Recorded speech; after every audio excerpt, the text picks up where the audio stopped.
Em nome do Pai, do Filho e do Espírito Santo. Amém. Vinde, Espírito Santo, enchei os corações dos vossos fiéis e acendei neles o fogo do vosso amor. Enviai o vosso Espírito e tudo será criado, e renovareis a face da terra. Oremos, ó Deus que instruíste os corações dos vossos fiéis, com a luz do Espírito Santo. Fazei que apreciemos retamente todas as coisas, segundo o mesmo Espírito, e gozemos sempre da sua consolação.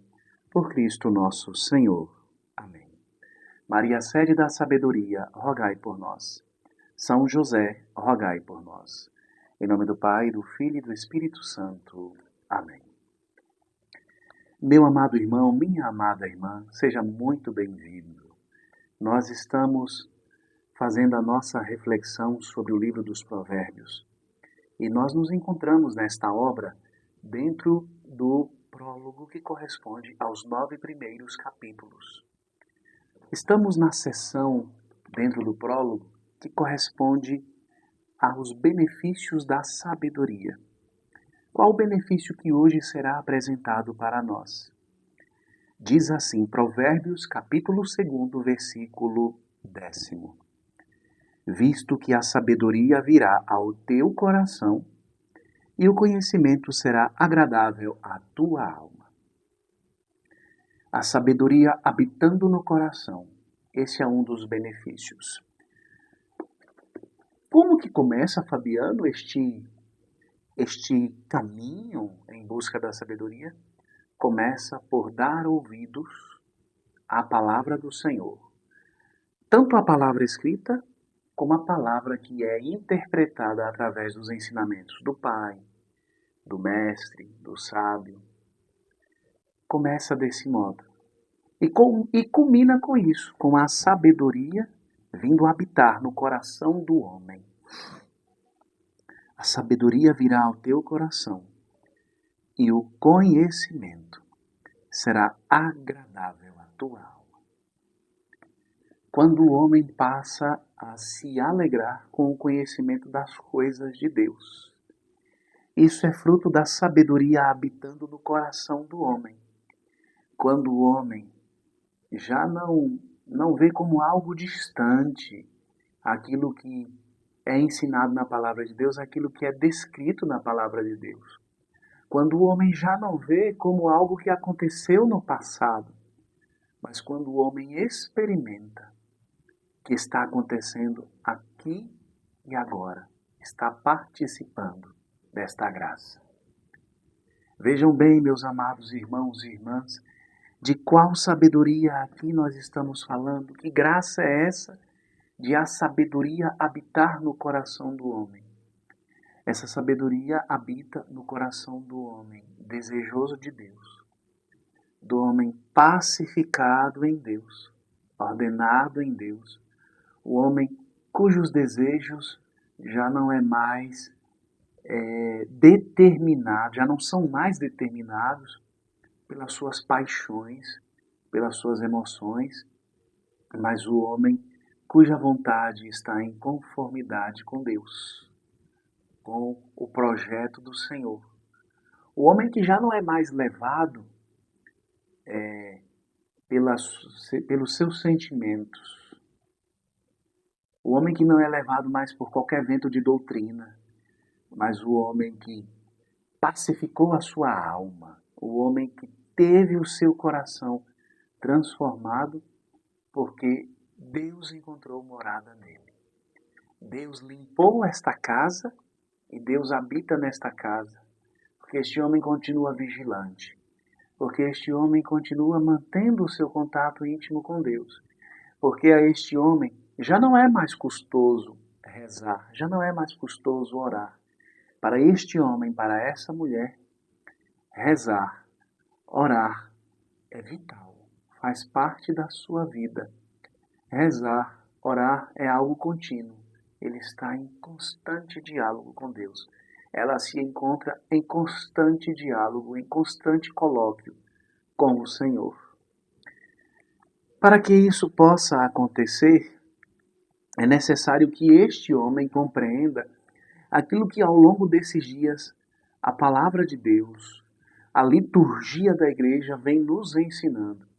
Nesses dias em que nós estamos celebrando a paixão do Senhor, lembremos-nos, nós nos encontramos na quarta-feira da Semana Santa, a quarta-feira maior. A liturgia vem nos mostrar que a verdadeira sabedoria é a sabedoria da cruz. De fato, a este respeito, São Paulo fala assim, eu quero pegar aqui alguns versículos do capítulo 2 da primeira carta de São Paulo aos Coríntios. Paulo diz assim, no versículo 4 do capítulo 2: a minha palavra e a minha pregação longe estavam da eloquência persuasiva da sabedoria. Eram antes uma demonstração do Espírito e do poder divino, para que vossa fé não se baseasse na sabedoria dos homens, mas no poder de Deus. Nós podemos não ser sábios aos olhos do mundo, nós podemos até não termos a habilidade de lidar com recursos que nos fariam atrair muitos homens para a nossa inteligência, para a nossa sabedoria. Podemos não ser bons oradores, podemos não ter a técnica da persuasão, ou seja, não sabermos fazer uso da retórica. Mas o fato é que Deus age no meio daqueles que buscam ouvir a sua voz, que se contentam em ouvir a sua voz e que querem ser instruídos por Ele. Paulo diz assim, entretanto o que pregamos, lá no versículo 6, entre os perfeitos é uma sabedoria, porém não a sabedoria deste mundo, nem as dos grandes deste mundo, que são aos olhos daquela desqualificados. O versículo 7 prossegue, pregamos a sabedoria de Deus, misteriosa e secreta, que Deus predeterminou antes de existir o tempo, para a nossa glória. Sabedoria que nenhuma autoridade deste mundo conheceu, pois se a houvessem conhecido, não teriam crucificado o Senhor da glória. É como está escrito, coisas que os olhos não viram, nem os ouvidos ouviram, nem o coração humano imaginou. Tais são os bens que Deus tem preparado para aqueles que o amam. Essa sabedoria é experimentada por aqueles que amam a Deus. É por isso que o versículo que hoje nós estamos meditando diz assim, visto que a sabedoria virá ao teu coração. Quem que habita o nosso coração? O que habita o nosso coração? O que é amado por nós? O que é desejado por nós? O objeto que nos atrai. Portanto, a sabedoria habita o coração dos que amam a Deus. Porque se nós formos olhar, sabedoria não habita o coração dos que são amados por Deus? Às vezes sim. Por que às vezes sim, Fabiano? Porque no final das contas todos são amados por Deus. Mas a sabedoria habita o coração dos que são amados por Deus e amam a Deus. Onde há essa conjugação. Sabedoria não pode habitar no coração daqueles que não amam a Deus. Aqueles que abraçaram o poder da cruz. O poder da cruz que é capaz de destruir qualquer pecado, qualquer soberba humana. O poder da cruz que é capaz de destruir qualquer separação, qualquer inimizade. O poder da cruz que une os homens, que junta os homens, que faz com que os homens estejam unidos a Deus e que os homens estejam unidos entre si, no espírito de fraternidade, fraternidade divina, fraternidade que tem origem no próprio Deus. Por isso que o próprio São Paulo diz assim, no capítulo 2, ainda no capítulo 2, versículos 14 a 16, fala assim, mas o homem natural não aceita as coisas do Espírito de Deus, pois para ele são loucuras. Nem as pode compreender, porque é pelo Espírito que devem ponderar. O homem espiritual, ao contrário, julga todas as coisas e não é julgado por ninguém. Porque quem conheceu o pensamento do Senhor se abalançará a instruí-lo? Nós, porém, temos o pensamento de Cristo. O homem espiritual ele julga todas as coisas, ele avalia todas as coisas. Ele não é avaliado por ninguém. Ele não é passado por uma avaliação.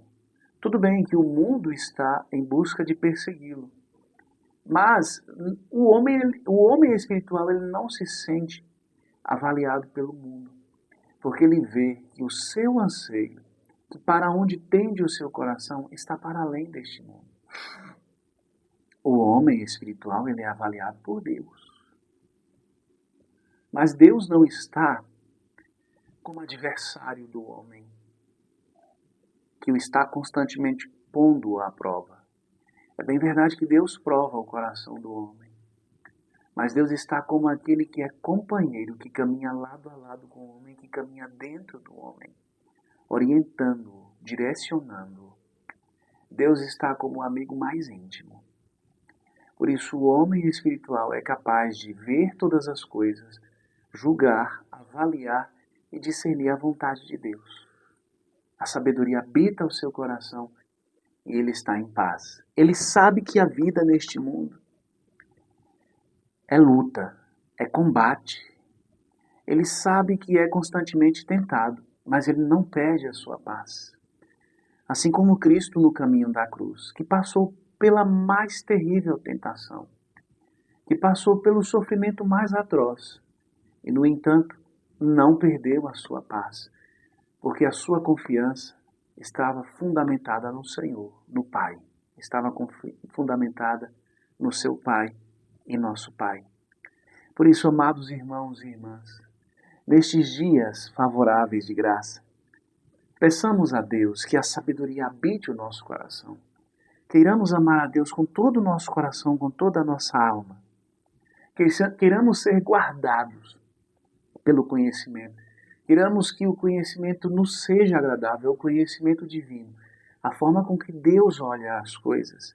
Queiramos olhar as coisas, as pessoas, as realidades deste mundo com o olhar de Deus, sem julgar nem condenar. Mas Fabiano, São Paulo falava que o homem espiritual julga todas as coisas.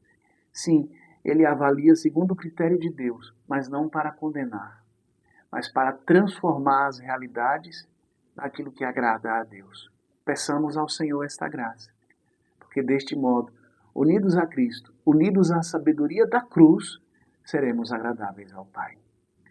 Louvado seja nosso Senhor Jesus Cristo, para sempre seja louvado. Fique na paz do Senhor.